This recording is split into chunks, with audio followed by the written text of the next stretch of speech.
1971 সালে 7ই March racecourse ময়দান, 10 লাখের বেশি মানুষ, আর মাত্র 18 থেকে 19 মিনিটের একটি ভাষণ।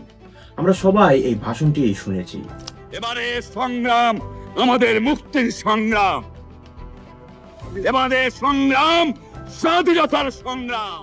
কিন্তু এর ভেতরে থাকা গভীর রাজনৈতিক চাল এবং কিছু পরিকল্পিত মিথ বা মিথ্যাচার নিয়ে কি আমরা স্বচ্ছ ধারণা রাখি?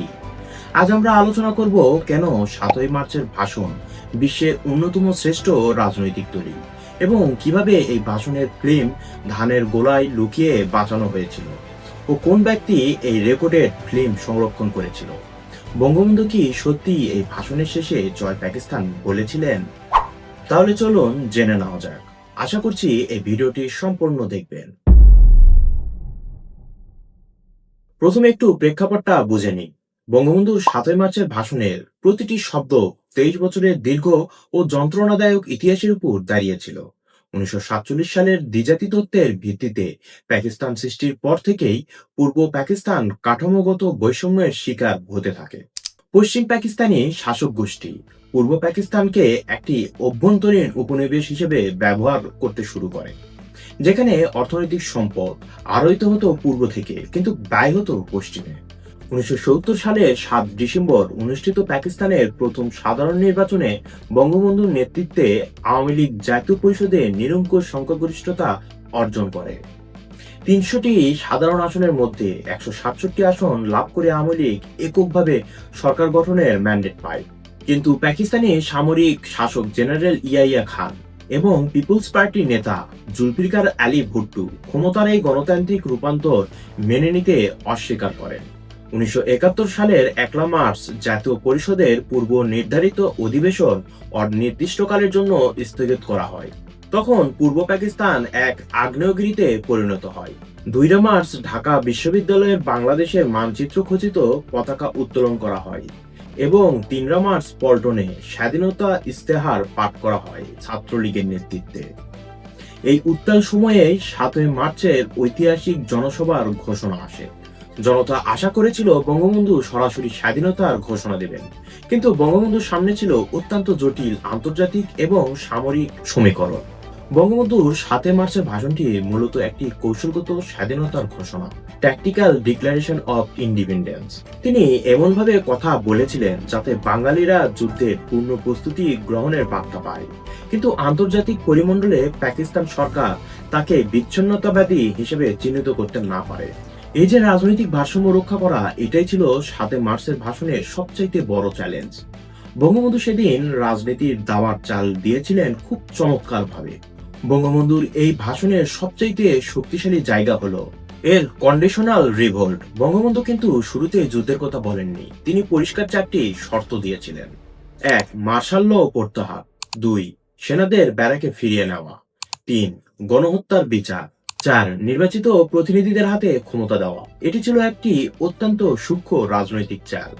এই শর্তগুলো দেওয়ার মাধ্যমে তিনি আন্তর্জাতিক বিশ্বের কাছে প্রমাণ করলেন যে আমরা শান্তি চাই, তারা বাধা দিচ্ছে। একই সাথে তিনি পুরো দেশকে অচল করে দেওয়ার নির্দেশ দিলেন, খাজনা ট্যাক্স বন্ধ করা থেকে শুরু করে সবকিছু। এর মানে ছিল একটি প্যারালাল বা সমান্তরাল সরকার গঠন করা। দেশের চাবি পাকিস্তানের হাতে ছিল না, সেদিন থেকে চাবি চলে এসেছিল বঙ্গবন্ধুর হাতে। একে বলে রাজনৈতিক প্রজ্ঞা। ভাষণটি ভালোভাবে লক্ষ্য করলে দেখবেন বঙ্গবন্ধু শুধু আবেগ ছড়াননি, তিনি যুদ্ধের পূর্ণাঙ্গ অ্যাকশন প্ল্যান দিয়ে দিয়েছেন। তিনি জানতেন যে কোনো সময় তাকে গ্রেপ্তার করা হতে পারে, তাই তিনি বললেন, আমি যদি হুকুম দিবেন নাও পারি, অর্থাৎ নেতৃত্বের অবর্তমানে আন্দোলন যেন থেমে না থাকে। তিনি বললেন, তোমাদের যা কিছু আছে তাই নিয়ে প্রস্তুত থাকো। তিনি কি জানতেন আমাদের আধুনিক অস্ত্র নেই? অবশ্যই জানতেন, কিন্তু তিনি বুঝতে পেরেছিলেন এটি হবে একটি গেরিলা যুদ্ধ। প্রতিটি ঘর তিনি দুর্গে পরিণত করতে বললেন। সামরিক বিজ্ঞানের ভাষায় একে বলা হয় টোটাল পিপুলস ওয়ার। সাধারণ জনগণকে মানসিকভাবে যুদ্ধের সৈনিক বানিয়ে ফেলা। এই মনস্তাত্ত্বিক বিজয় তিনি ওই 18 মিনিটের অর্জন করে নিয়েছিলেন। এবার আসি সেই শেষ সংলাপে। বঙ্গবন্ধু বলতে পারতেন আজ থেকে বাংলাদেশ স্বাধীন, তিনি সেটা বলেননি, কারণ কূটনৈতিক ঝুঁকি ছিল। তিনি বললেন, এবারের সংগ্রাম আমাদের মুক্তির সংগ্রাম, এবারের সংগ্রাম স্বাধীনতার সংগ্রাম। এখানে খেয়াল করুন, আগে মুক্তি তারপর স্বাধীনতা। এর কারণ ভৌগোলিক স্বাধীনতা পেলেই সব শেষ হয় না। মানুষের অর্থনৈতিক রাজনৈতিক মুক্তির লড়াইটাও তিনি এক সুতোয় বেঁধে দিলেন।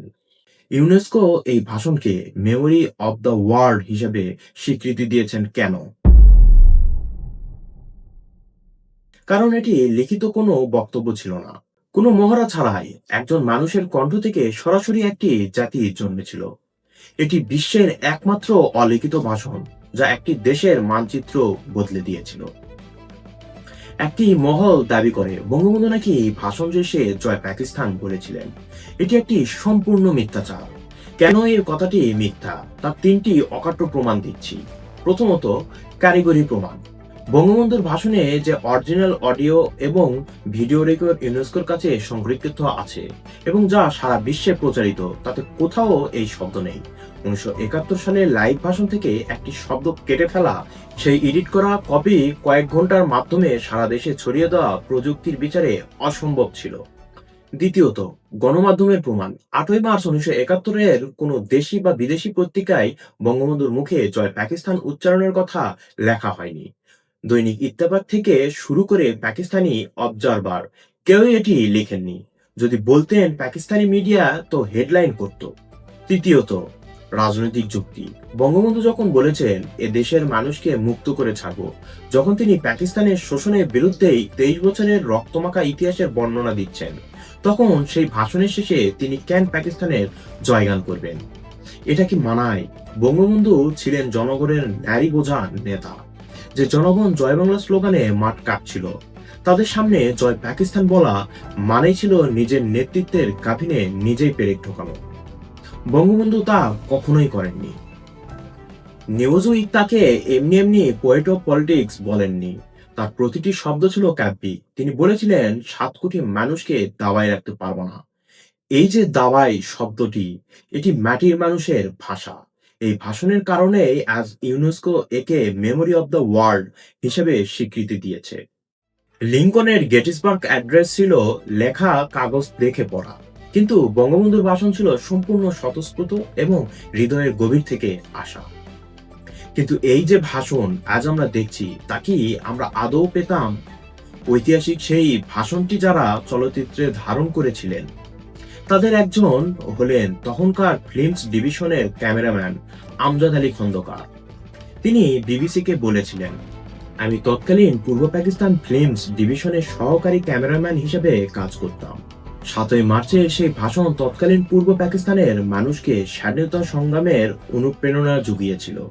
এর 2 সপ্তাহ পরেই 25শে মার্চ রাতে পাকিস্তানি সেনাবাহিনীরা গণহত্যা চালায়। শুরু হয়ে যায় মুক্তিযুদ্ধ। ঢাকা শহরের রক্তে রক্তাক্ত হয়ে গেল, বলছিলেন আমজাদ আলী খন্দকার।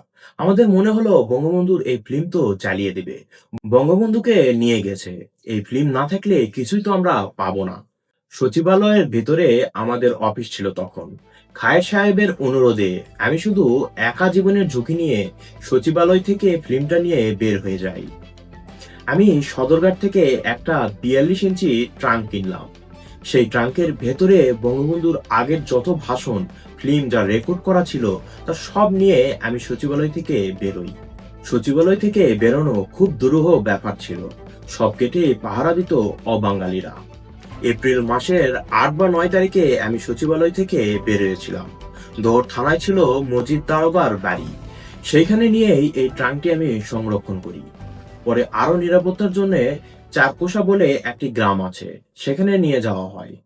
সেখানে ধানের গোলার মধ্যে রাখা হয়। পরে খায়ের সাহেব ভারতে চলে যান। ভারতে গিয়ে মুক্তিবাহিনীর সাথে যোগাযোগ করার পরে সেই সব ফিল্ম তিনি ভারতে নিয়ে গিয়েছিলেন। 9 মাসের যুদ্ধের পর দেশ স্বাধীন হলো। সেই ফিল্মগুলো আবার সরকারি কোষাগারে ফেরত আসে। আমজাদ আলী খন্দকার বলেছিলেন, আমি মনে করি এই ভাষণটি হলো বাংলাদেশের স্বাধীনতার দলিল।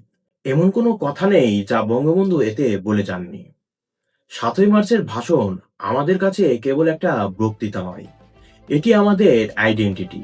যারা এই ভাষণের শেষে মিথ্যা শব্দ জুড়ে দিয়ে বিভ্রান্ত ছড়াতে চায়, তারা আসলে আমাদের স্বাধীনতার ইতিহাসকে কালিমালিপ্ত করতে চায়। তথ্য প্রযুক্তির এই যুগে আমরা যেন বিভ্রান্ত না হই, ইতিহাসকে জানতে হবে তথ্য আর যুক্তি দিয়ে। আপনারা হয়তো এটিও জানেন, দীর্ঘ 21 বছর বঙ্গবন্ধুর এই ভাষণ প্রচার নিষেধ ছিল বাংলাদেশ স্বাধীন হওয়ার পর। আপনারা যদি জানতে চান কেন 21 বছর ধরে এই ভাষণ নিষিদ্ধ ঘোষণা করা ছিল, তাহলে পরের ভিডিওটি দেখে নিতে পারেন। ভিডিওটি শেয়ার করে সকলকে জানার ব্যবস্থা করে দিবেন। আপনার সুচিন্তিত মতামত কমেন্ট বক্সে অবশ্যই জানাবেন। তাহলে দেখা হচ্ছে নতুন কোনো ভিডিওতে, নতুন কোনো অ্যাঙ্গিকে। ততক্ষণ পর্যন্ত ভালো থাকবেন, সুস্থ থাকবেন। আল্লাহ হাফেজ। ধন্যবাদ।